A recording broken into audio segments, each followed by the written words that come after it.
Welcome to the Intentional Encourager podcast, where each episode brings you compelling conversations and stories designed to entertain, enlighten, and encourage. And now here's your host, Brian Sexton.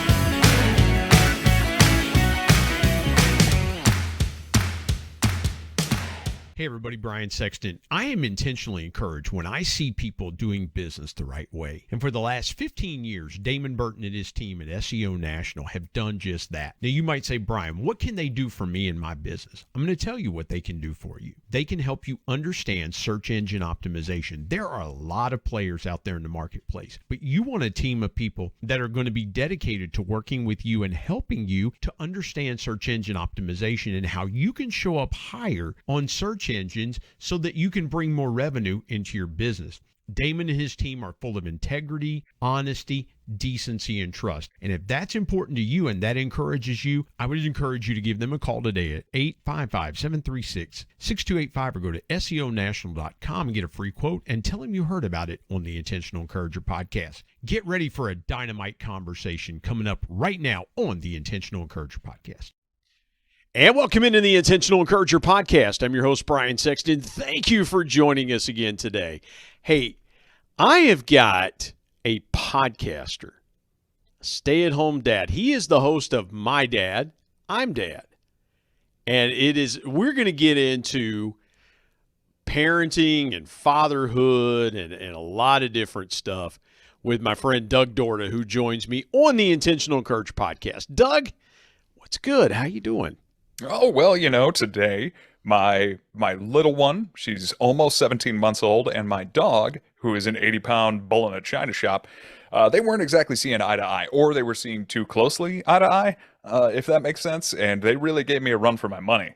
So yeah. I had a day. And before we came down here to actually sit down and record the podcast, I thought to myself, like, man, I need about 10 minutes to just kind of re-gear the perspective, because I mostly talk to somebody who babbles at me and somebody who stares at me with wanton eyes and just wants food or just wants to go outside all day. Yeah. Well, that could be your toddler as well, too. They could stare at you and just either want to go outside or want food. So, I mean, listen, being the dad of a 22-year-old, I get it. I totally get it. Is that when it kind of returns in the cycle where that's all they want to do? Well, yeah, they still want food. Yeah, they'll stay. Yeah, they'll stay up all night and they want food. So but the good thing is with the 22-year-old, you can drift off to sleep. They really do not care.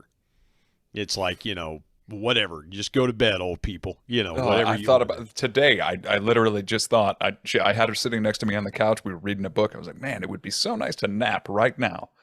Just a 20-minute thing, but then I know I would wake up and either it would be like Lord of the Flies in my house and she would now be in control, total and complete control, or she and the dog would have had a Braveheart-esque battle, one, like a fight to the death, and that may or may not have resulted in a trip to the emergency room.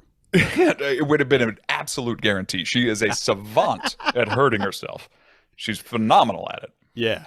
No, it's good, man. It's good. By the way, you've got a great set of pipes yourself.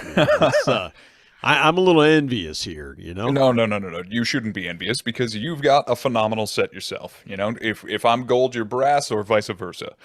So it's very nice to be able to hear that type of thing. But thank you for the compliment, and I received these as a gift from my father, and he sounded remarkably similar to this. Not exact.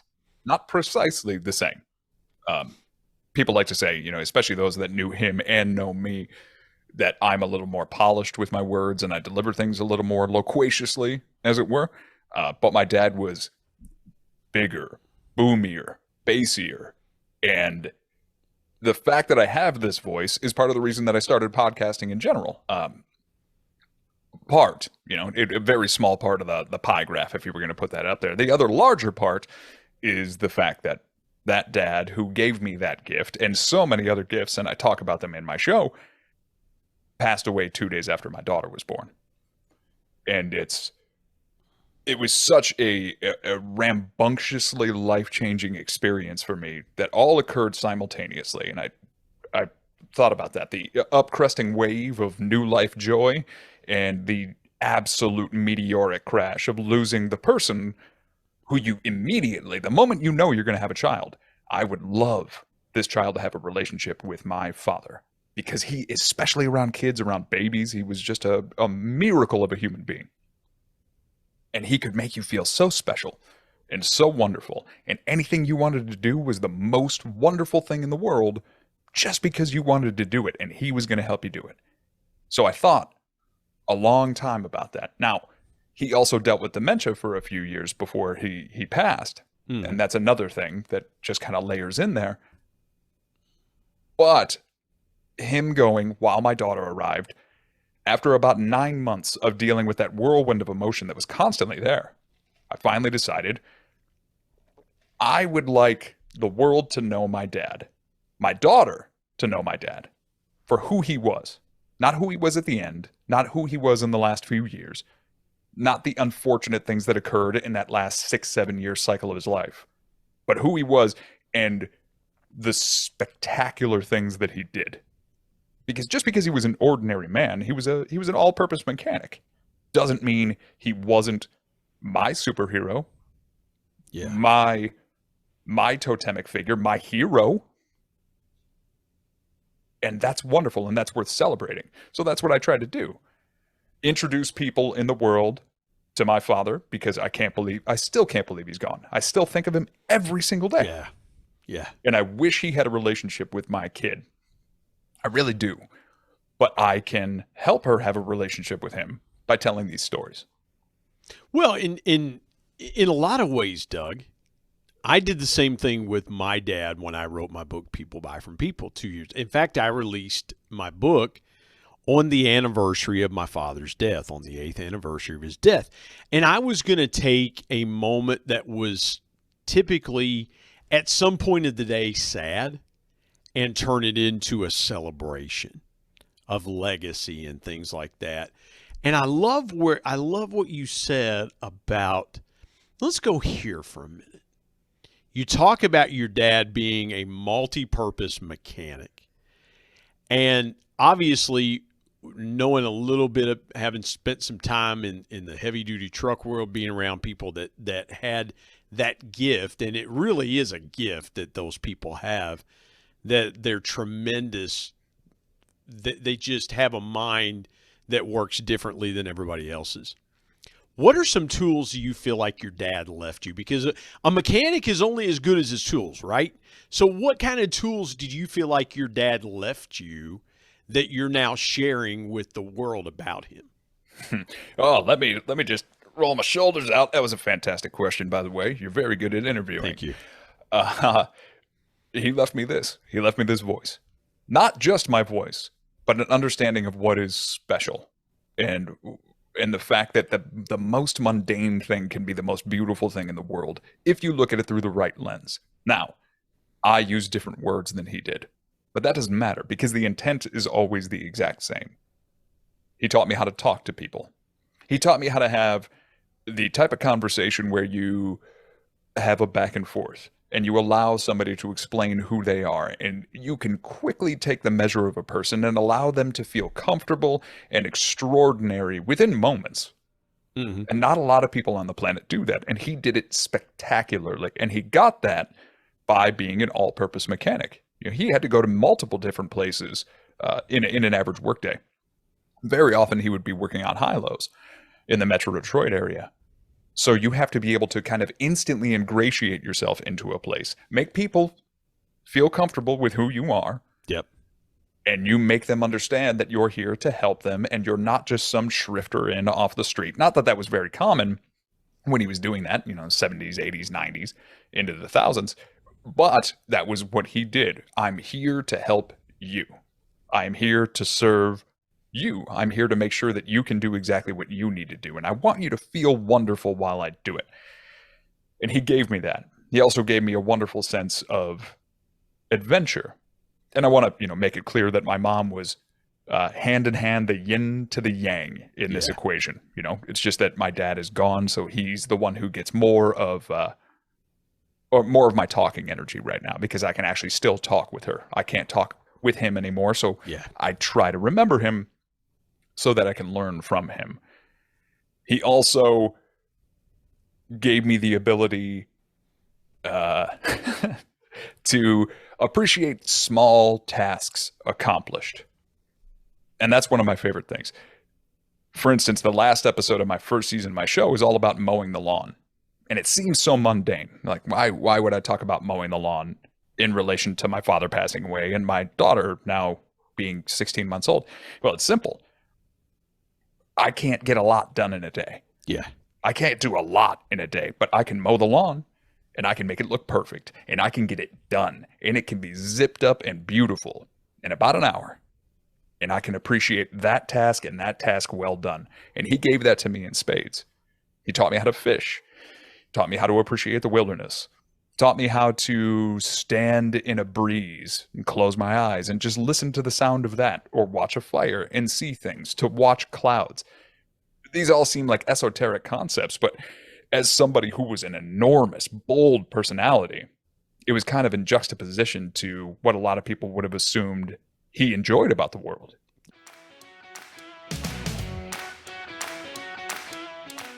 Hey everybody, Brian Sexton. Prices are going up by the day. We've got to find ways to increase our household revenue. Now, a couple ways you could do that is, one, you could go and ask your boss for a raise. But if that doesn't work, I've got another way for you. It's my friend Joe Hart's program called Products for Profit. Joe's been a guest here on the Intentional Encourager podcast and told his story about how learning retail arbitrage changed his life, and he's been helping thousands of people change theirs. Now, retail arbitrage is simply this. It's taking a product and buying it and then reselling it online for a higher price, and you keep the profits. And guess what? Amazon and Walmart use third-party resellers every day to fulfill their customer orders. I want you to go to productsforprofit.com or productsforprofit.carrd.co. Get connected to Joe's team, tell them you heard about it on the Intentional Encourager podcast, and start making money today with Products for Profit. And now let's get back to more great conversation on the Intentional Encourager podcast.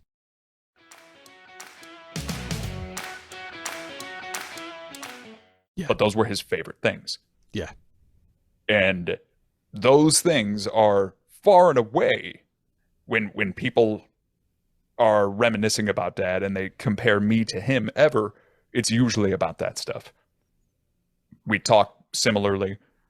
We like to make people feel special because they are. Everyone is. And we really revel in tiny moments. It doesn't surprise me, though, that your dad was an internal thinker, an introverted thinker, because a lot of times with mechanics, people that are technically minded, I'll say, they have a lot of time in their thoughts, right? I'm trying to get this done. You know, the blocking and tackling, if you will, if I can use that terminology, the blocking and tackling is the same. I am changing out. Let's say you're changing out a starter in your car. Okay, I know the mechanics part of I have to unbolt these 4 bolts. I have to drop the starter. I have to lay it aside. I have to get the new starter out of the box. I have to bolt the starter back up in. I have to hook the wires back up to the battery cable. The mechanics of that is I've done this 10,000 times. I can do it, as people say, I can do it in my sleep. I would have to think, Doug, and I want to go here for a second with you.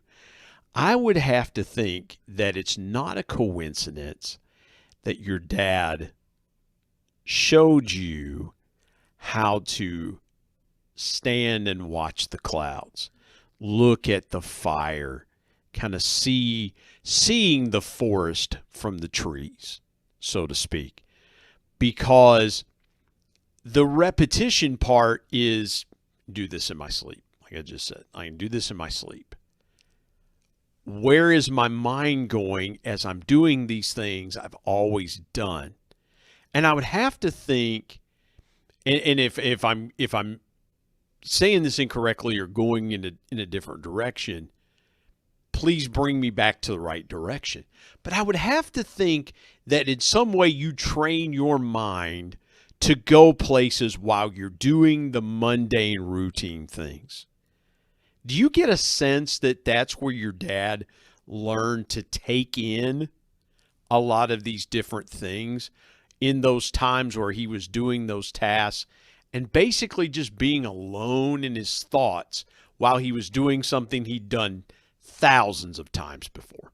Oh, I imagine 1,000%. He had a very analytical mind, and he had a very literal personality. But that didn't mean that the gears weren't always clicking up here. And another reason that I love stories and I love spoken word is that he spent a lot of time listening to talk radio while he would drive us to school or while he would drive to work. And it annoyed the ever-loving piss out of me when I was a kid, because why wouldn't we be listening to music, right? Or why wouldn't we be listening to something that spoke more to me? And there was this guy, Paul Harvey, and it was always, his tagline was, "And that's the rest of the story." And it seems so mundane and droll to me. But he would just, you could see that he was elsewhere while doing that thing, because driving is another one of those tasks that you accomplish a million times in your life, and you don't think about it much.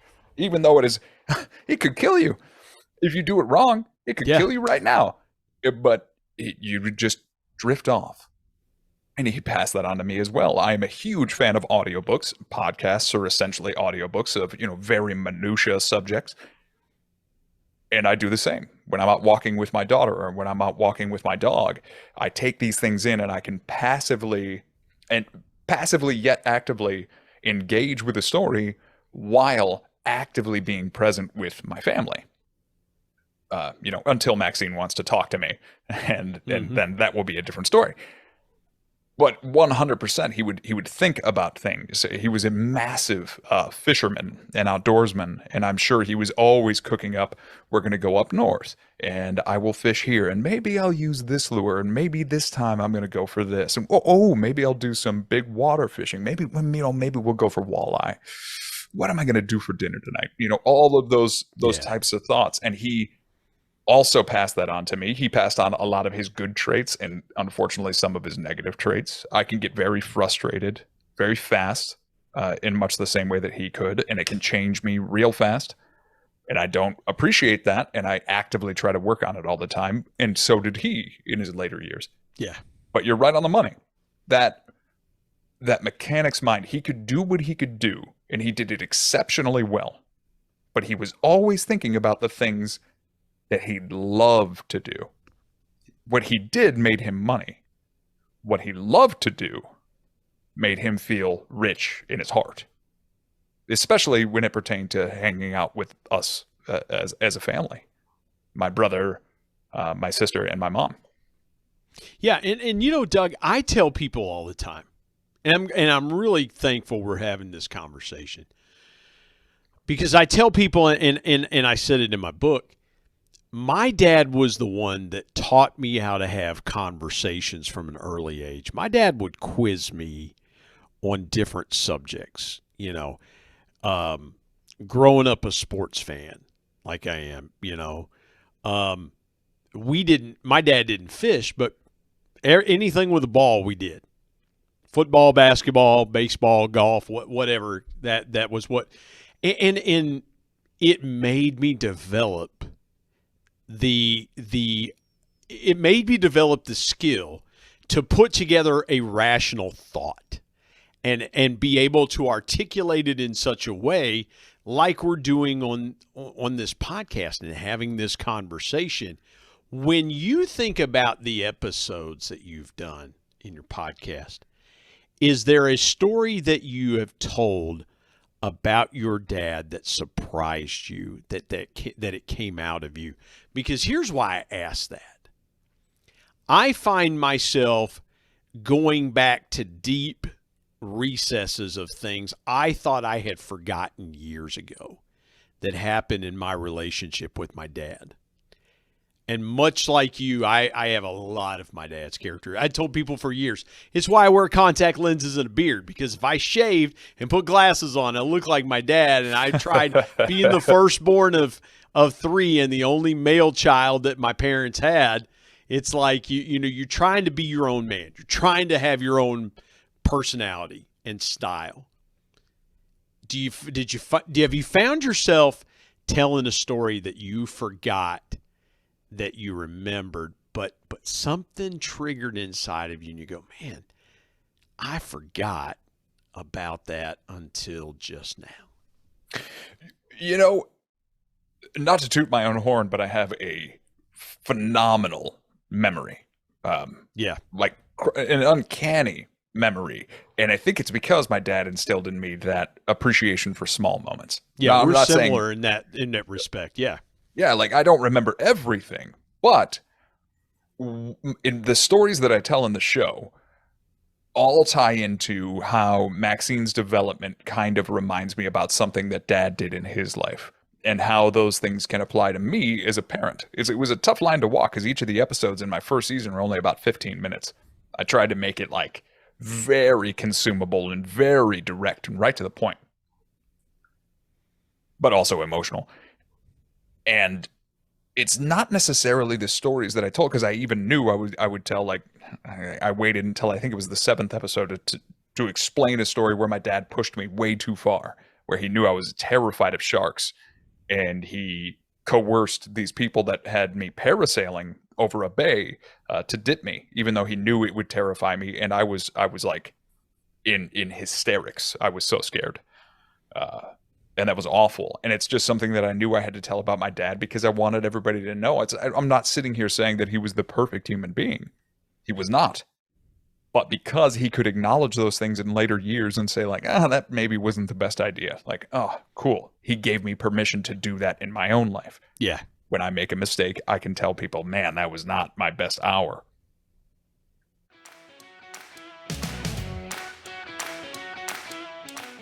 Hey everybody, Brian Sexton. You know, dreams are powerful pieces of intentional encouragement. We all have them. If you're a business owner, you've probably always dreamed of taking your sales to levels you've never seen before. I've got a guy that can help you with that. His name is Brad Norwood. My good buddy Brad has been on the Intentional Encourager podcast as a guest before, and he is a dream specialist. His company, Dream It Pro, offers incentive packages to travel to places such as the Masters, Kentucky Derby, the Super Bowl, even exotic places that you've always wanted to take your team, but you just didn't know how to do it. Brad's your guy. And oh, by the way, Brad's a certified bucket list coach, so he can help your team members achieve their personal dreams as well. I want you to go to www.dreamitpro.com and find out more, or call him directly at 479-466-6907. And by the way, tell him you heard it on the Intentional Encourager podcast. Let's get back to more great conversation here on the Intentional Encourager podcast.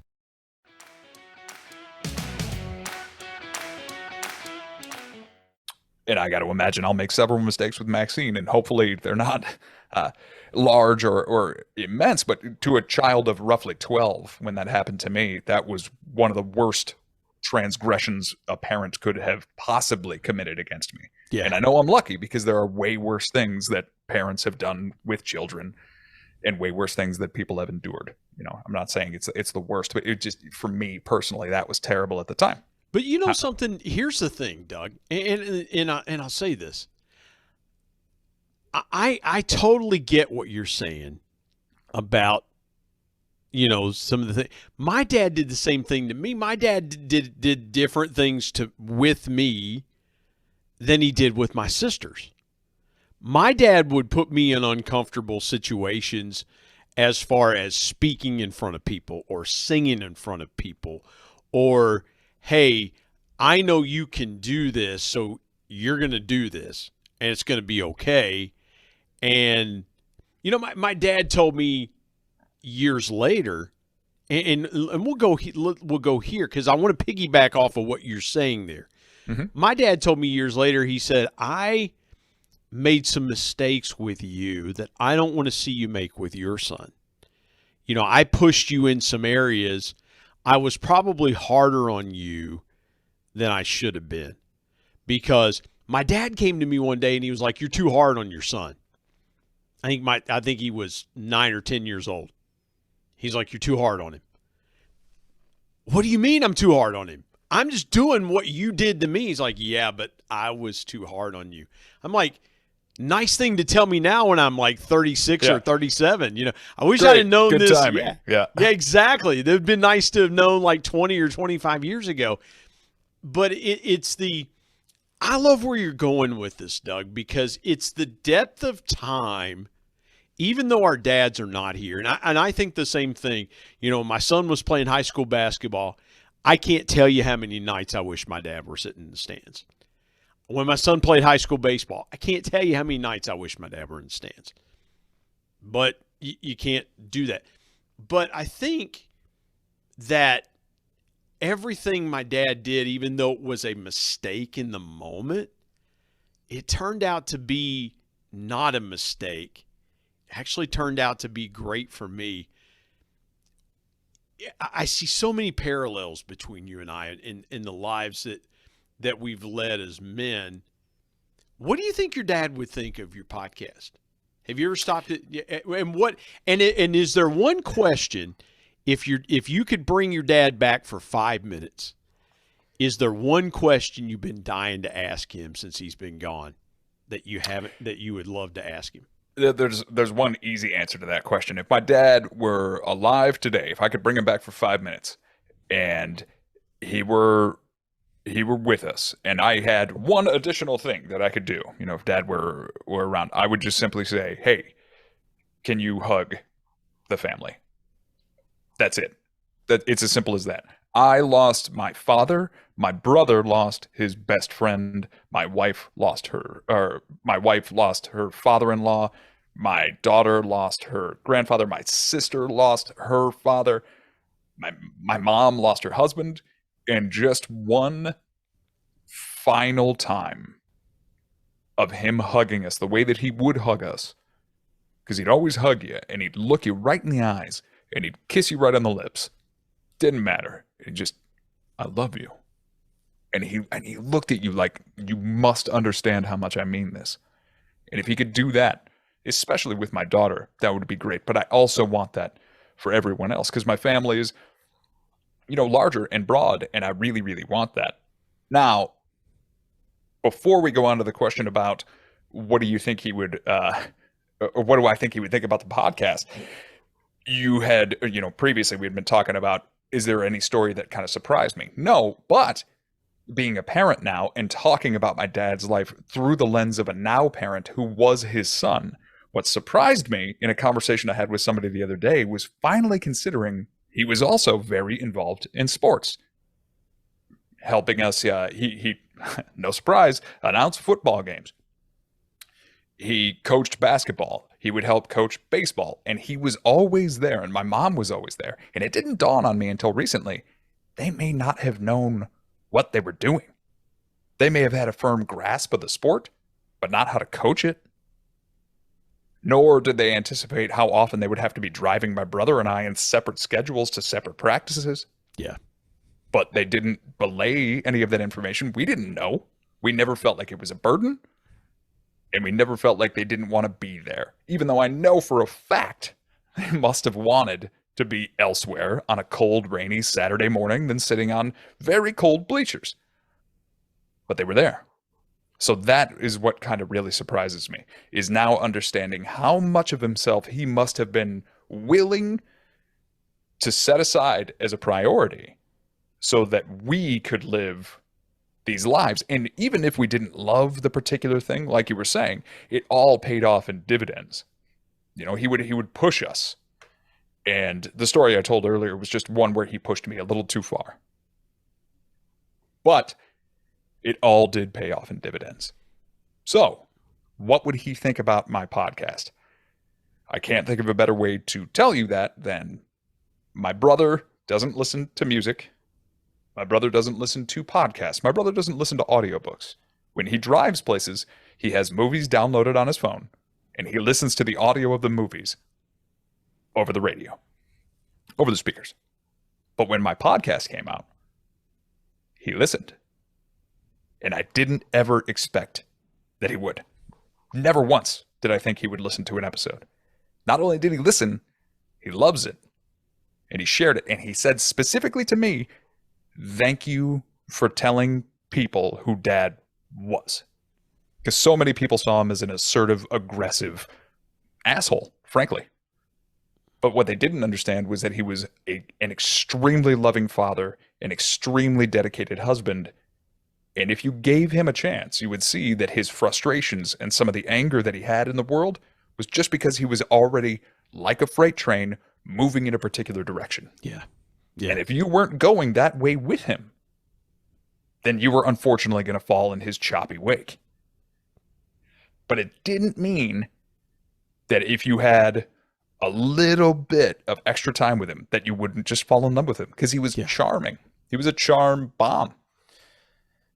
So my brother, having listened to the show, blew me away. And he's like one of the best human beings on the planet as far as I'm concerned, and an amazing uncle to my daughter. I got my answer right there. You think you and your brother will ever podcast together? He's the first guest that I would want. Unfortunately, his schedule is very busy. He works for Ford as an engineer. So it's a little bit less, our schedules aren't aligned as well. And when we do get together, generally, we like to prioritize just kind of family time. It's less, would you like to sit down and do this thing? He absolutely wants to, which is, again, something that blew my mind. But it may be a little while. It will happen at some point. That's awesome. Well, and again, the content that you guys could tell that is legacy driven, generational driven, things like that. Hey, let's save some more of this. Let's carry this conversation into part 2. Yeah, guys, I got Doug for 2 parts of this podcast. We're going to dive in more about it. But before we get out of here today, Doug, tell folks how they can find your podcast, My Dad, I'm Dad. You can just search for that. Any podcast platform that you choose. We also have, any podcast platform that you choose, you can look for My Dad, I'm Dad. So My Dad, I'm Dad. Spotify, Apple, Audible, it's on all of them. We also have a Facebook and an Instagram at MDIDpod. And I have a Gmail if you would like to send me a message if you listen to the show and like it, or if you'd ever like to be a guest on mine, mdidpodcast@gmail.com. MDID Podcast on Instagram, mdidpodcast@gmail.com. Doug Dorda, I can't wait for the folks to hear more about your dad, your story, how it's all interwoven. This has been phenomenal. Thank you for joining me today on the Intentional Encourager Podcast. Thank you so much for having me, Brian.